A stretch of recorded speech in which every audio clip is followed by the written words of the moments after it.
నువ్వే చెప్పినావు డిసెంబర్ 3కు ముందైతే 5,000, డిసెంబర్ 3 తర్వాత అయితే 7,500 నువ్వే నరికినావు. మరి ఆ లెక్క తీస్తే ఈ రోజు ఒక్కొక్క ఎకరానికి సంవత్సరంలో రేవంత్ రెడ్డి ఎంత బాకీ ఉన్నాడు ఎరికైనా? ఒక్కొక్క రైతుకు ఒక ఎకరానికి 17,500 రూపాయల చొప్పున బాకీ ఉన్నాడు.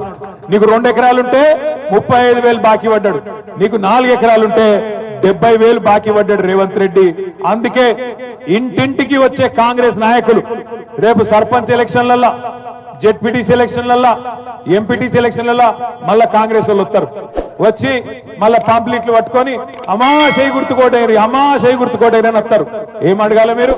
కొడుక ఓటు మాయేస్తా, ఎకరానికి 17,500 రూపాయల చొప్పున బాకున్నాడు నీ రేవంత్ రెడ్డి, వాడిని ముందు కట్టుమాను, కడితే తప్పకుండా ఓటేస్తా అని చెప్పి తప్పకుండా చెప్పండి.